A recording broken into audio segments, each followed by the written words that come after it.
Hey guys, Dantix here, talking more Anthem with footage thanks to EA game changes. I'm finally able to talk about the Elder game, its difficulty and what to expect, as well as show you some launch bay content and a ton of new unique Masterwork items, and all of it during exclusive footage, so buckle up. If you want to see all the footage without any talking, I've made a video with it and we'll be uploading it soon, so check out my channel or the description of this video, as well as a way to enter the comp to win a digital copy of Anthem for yourself.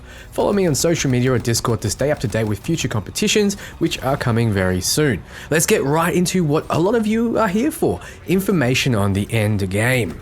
So as many of you have seen, for an experienced gamer with an experienced group, hard isn't going to pose much of a challenge. Thankfully, there are 3 stages of Grandmaster difficulties that unlock after reaching the max pilot level of 30.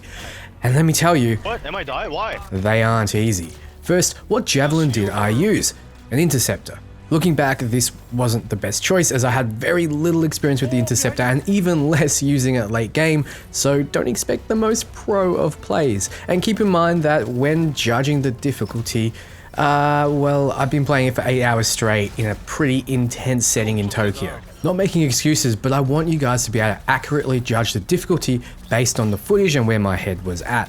The Interceptor was mostly decked out with epic gear, but had a few Masterwork items. The first was a heavy pistol I unlocked before the mission. It didn't have any unique modifiers, but it had quite a bit more stats than the epic version. The Interceptor also had a Masterwork component. This one increased weapon damage and also made it so when you dash 3 times it refills your equipped weapon's magazine. It encourages you to unload your weapon completely, then dash in for a melee party or dash away and continue firing. I never actually read this component before I started playing as it because my team was waiting on me and I really actually regret it. The final Masterwork equipped was Sudden Death, an upgraded Tempest Strike. If you hit an enemy with Tempest Strike, it will cause an explosion in area of effect, and let me tell you, I use this a lot. More Masterwork gear later. So why am I showing you how geared I was? Well, it's extremely important because we struggled. The footage you're seeing is us running through one of the strongholds, Tyrant Mine, on Grandmaster 1 difficulty, which is the next difficulty up from hard. In hard, it would take a few seconds to destroy a turret, for example, but the same turret in Grandmaster 1 took over 20 seconds while using my Interceptor's ultimate, which has drastically increased DPS than not using it. It seems without coordinating combos, your team will struggle to destroy an enemy within a reasonable amount of time. Grandmaster really does require masters, people prepared for a challenge. You need to have enough combo starters, primers, and enough detonators. You need to be communicating what you're doing and coordinating strikes, or you simply will wipe because of being overwhelmed. Priming is not any more difficult in Grandmaster 1 than it was in hard, and in fact is much more necessary. Freeze effects are amazing and help the team both survive longer and easily coordinate who to pile on. Being out in the open at all is suicide. I remember mentioning needing to be mobile in my last video. Well, this is why. Good Colossus players are needed to draw fire for the team so the rest of the team can DPS without being absolutely wrecked. Or you need to take advantage of dodges. Enemy snipers and turrets are extremely high priority as they'll pick your team apart. The sniper, for example, would either one-shot you if you didn't dodge to the audio cue, or would make you meteor to the ground with very little health left. We didn't realize this priority and it was chaos. So I tried to prioritize the high damage turrets, but without the DPS, it took quite long. I'm an interceptor, I should have powerful single target damage. Remember me mentioning that only 3 Masterwork items were equipped, some epics and some rares? Well, that's why. The power you get from the combination of items that work together is immense, and we were simply not geared enough to get through the content without a lot of time and luck. Think of Diablo 2. Remember trying to get through high difficulties without the right gear? You just get slaughtered. That's how Grandmaster 1 felt. Like we were simply not ready for it. We didn't have the gear as well as the coordination and the synergies or the experience. Look at me try to take down this legendary Scar Hunter that's frozen, burning, and getting comboed by my melee and Masterwork upgraded Tempest Strike. First note that it's a legendary rank, yet it's still easily frozen, primed, and knocked back. We ended up mostly piling on it and even struggling to tickle it. I had to retreat and simultaneously regenerate and repair a fallen teammate. During that time, the whole squad agreed to switch it back down to hard. We hadn't even finished the first part of this stronghold and it had been over 15 minutes. From initial impressions, it seems that Grandmaster 1 will require you to have mostly epic and Masterwork gear, as well as a coordinated team. Grandmaster 2 will require a fully Masterwork based build with some legendaries, and Grandmaster 3 will be the ultimate challenge, requiring as much synergy as you can muster on your items and their inscriptions. So it's very, very clear to me that the ultimate Elder Game draw will be getting gear, will be finding perfect loot. When you find a Masterwork or Legendary and finish the current expedition, there's a fun animation that plays before it reveals the item in order to build suspense, and it had me on the edge of my seat to see what I got. So loot is a major endgame draw, but how much content do we actually have? Well, honestly, I don't think it's that much at launch. There seems to be 3 strongholds and a handful of legendary contracts. We got to play one of the legendary contracts, and a few things in the mission were very different every time we played it, like the enemies and basic objectives. That will keep things fresh, as even on hard, Masterwork items were being found, so running these could be a legitimate way to farm for items. Also, they're much quicker than strongholds and don't require a full squad.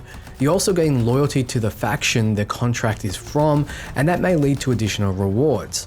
Strongholds are made for 4 players and are long-form missions with a boss or bosses at the end. Beating these typically yield a lot of rewards.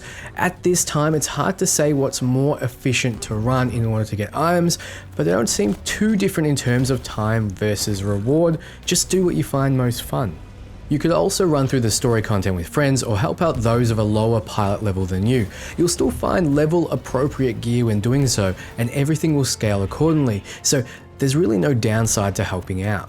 What I haven't mentioned though is free play. Free play lets you explore the world, find lore, events, and most importantly, find crafting materials. Free play will be the best place to get them, and crafting will be the main way freelancers choose to gear up. After doing specific challenges like killing an enemy with an assault rifle 50 times, you'll unlock a blueprint. In this case, an uncommon assault rifle. You then use the materials that the blueprint requires to craft. The uncommon assault rifle you can craft will have random modifiers. You can craft Masterwork items too, you just have to complete the challenge required to get the blueprint. This will be the best way to supplement your build, run higher difficulties like Grandmaster 1 and 2 in order to find those extra special legendaries. Bioware have also promised that there's much more coming post-launch. In an interview with MMO Games, the developers have stated that they have different teams who have been working on that stuff for weeks already. Different cosmetic items, different creatures, and maybe even a new region to explore. You'll have different weather and events since Anthem is a dynamic world. They're trying to imagine it as such, so even the time of day will affect how strong some creatures are. Expect events reflecting real world events too, like Christmas for example, and beating that may yield Christmas themed vanity items. By the time people really see everything there is to see and have every item they want, I'm sure there will be more content. But remember, these are promises, so you can choose to take them however way you want.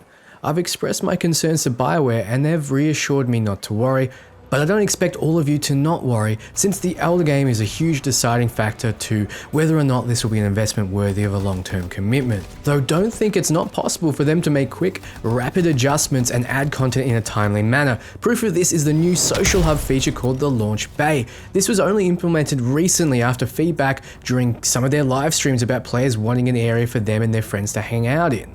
Up to 16 people can come back to the launch bay between missions, contracts, and expeditions. You can see each other's gear, emote, take missions together, customize, and so on. So if you don't like feeling isolated in Fort Tarsus, this is the place for you.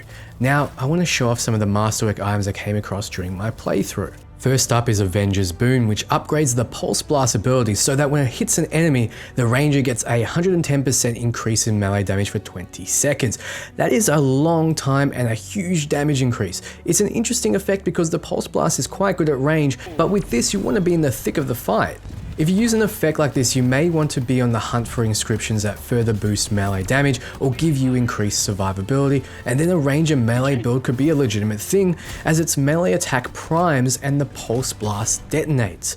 Next is Reoccurring Vengeance, an upgrade to Seeking Missile that ignores the cooldown of the ability if you defeat an enemy with it. So essentially you get an extra missile to fire if you've killed an enemy. I don't see this being super useful at higher difficulties as killing enemies won't be easy to do, let alone making sure you get the last hit instead of your teammate. However, it does add a lot of damage. Next is a Masterwork Ranger component called Combined Arms, and it gives an even amount of shields and armor, which is a typical Ranger item trait, but most of all it boosts grenade damage by a flat 5%, but also when you defeat an enemy with your second slot ability, your first slot, the grenade slot, will be increased by 60%. So combining Combined Arms with Avenger's Boon or Reoccurring Vengeance creates situations where you want to fire your gear off in particular orders at particular times. I, however, did not do this because, well, you know, I was kind of distracted. I only saw the Combined Arms effect, so naturally I was using the second ability before the first, when realistically in a lot of cases getting off the Inferno Grenade first was a better idea as it sets up for a combo with the second ability. The next Masterwork I found was the Inferno Grenade. Dan, it does nothing special. Yeah, it doesn't get a unique effect, but that's okay because it has crazy damage when comparing it to an epic Inferno Grenade of the same level. 240 more damage to be exact, and it has one extra inscription. Sometimes it's nice just to have a straightforward ability, since setting 2 Masterwork weapons, 2 gear, and 6 inscriptions, each with their own unique effect, would get too much to track. The Masterwork Venom darts are the same, a more powerful epic version of the ability with an extra inscription and more damage, 127 more to be exact. Venom darts is a great ability for bosses as it applies that acid effect, which increases all damage to the target from all sources. Venom darts naturally though doesn't have high damage. The next item we found running the legendary contract and is named Crossed Arms. It's a Masterwork Ranger component. It straight up increases blast damage by 50% of its base, but lowers impact damage by 20% of its base. So immediately, this is a great component if you plan to run frag grenade, secret grenade, sticky bomb, homing missiles, or blast missiles. What is noticeable though is that it provides only 601 armor and shields, whereas Combined Arms, the component we saw before, provides 2,184 for both. Both components have a power of 45, so that means Bioware considers both of these components of similar strength. Therefore, the 50% increase of blast damage must be quite a bit more significant than the 110 increase to melee. The Ranger's melee comes out fast, but you have to wait a short time before you can strike again. Plus, you're putting yourself at risk by being that close. So I can see how the constant stay back and fire ability build that Crossed Arms encourages, and I would assume you would need to sacrifice some survivability. I found pistols to be extremely fun. When you land those weak point shots, they do extremely high damage, so getting the Blast Back Masterwork heavy pistol was fantastic. It doesn't have any special ability, but it does an increased amount of damage and has that extra inscription. I touched on the elusive talisman briefly, but let's take a look at it again. It's exclusive to the Interceptor and makes it so all weapon damage is increased by a flat 25%. That is huge, as weapon fire is a constant source of damage, so you'll always get use out of this. However, when you dash 3 times, you refill your weapon's magazine. I really wish I knew this while playing the Interceptor, as this component alone makes SMG weapon focused builds possible. SMGs burn through their ammo fast, require short to medium range, but do a high amount of damage total. Since you can get in close or dodge and reload while doing so instantly, I see this being a powerful item as you won't ever need to stop moving and firing. Sanadine's Respite is the Masterwork item for the Plasma Star ability. This one helps you with survivability, as hitting a weak point with the star restores 5% of your shields instantly. So if you spam this ability, which you can, accurately, you should be able to sustain your shields under light fire. This seems like a great item to combine with the elusive talisman. At higher difficulties, I see these kinds of items being very much needed. I touched on sudden death as well, but it's the Masterwork item for Tempest Strike. When you hit an enemy with it, you'll set off an explosion, which, well, makes it really good to clear groups of enemies. The fact that it really does a whopping 5,448 damage means this ability's high risk of needing to get into melee range is well worth it. The next is the Devastator Masterwork Sniper Rifle. It's not different from the epic version, except it does an increased amount of damage and has that extra inscription. The sniper is already devastating without the damage increase, with 6,549 damage from the blast and 2,183 from the shot, which is nearly over 9,000, which is more than any skill we've ever seen. With a weapon like this, you really want ammo increases, as it doesn't carry much on its own and you'll find yourself with only a few shots. The next item is a Masterwork Interceptor component. This one increases the assault system slot base damage by 5%. I'm not sure if that means using the assault slot will increase all damage by 5%. Either one isn't a massive amount though. This component also grants a lot less armor and shields than the Elusive Talisman, but in typical Interceptor fashion, it still grants more armor than shields. I wonder why the Elusive Talisman gives 2,836 armor and 1,492 shields, and the assault system augment only grants 895 armor, as well as having a less impactful ability. I could be wrong, but I feel like I'm missing something here. The next item is the Masterwork version of the Cluster Mines, which would work well together with the last Interceptor component that modifies assault system abilities. This Masterwork does not grant any unique properties, but does give the ability more damage and one extra inscription than the Epic version. We move on to the Colossus now with the Masterwork Siege Artillery ability. The item is called the Best Defense, and it makes it so hitting an enemy with a rocket restores 35 armor. Not killing, not hitting a weak point, not 5% shields, 35% armor. That's nuts. With this Masterwork, you'll no longer need to worry about health packs, as you can stand your ground and tank, which is what the Colossus really needs, as its mobility is lacking. Get good at landing your rockets, get some cooldown gear, and your enemies will struggle to kill you. The next Masterwork is called the Fist of the Crucible, and it modifies the flamethrower. Oh yes, I loved this one.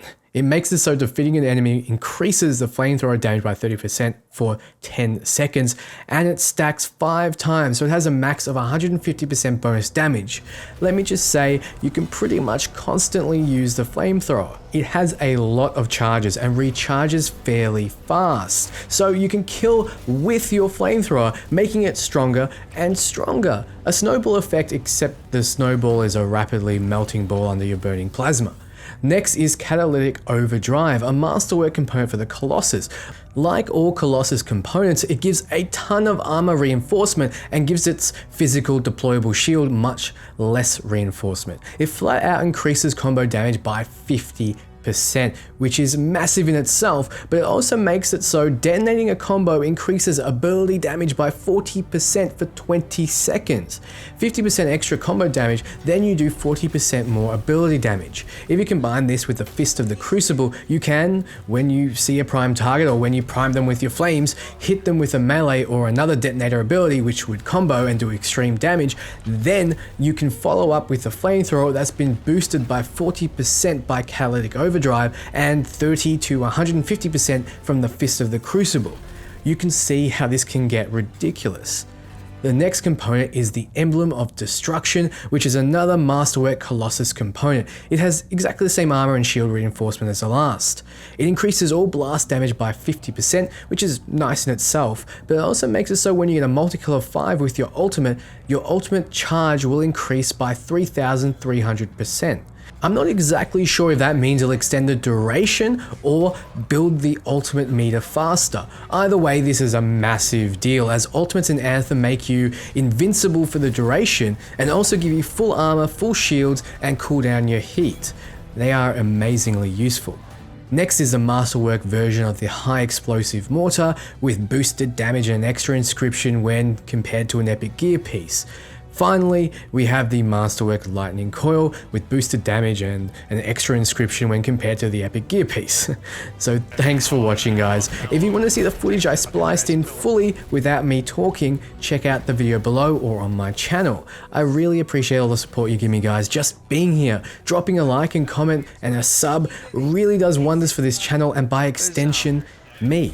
Clicking one button really can change someone's life. So those who've gone the extra mile with Patreon are listed at the end. I'll be back very often throughout Anthem's demos and releases, so keep your eyes peeled. See you later, guys.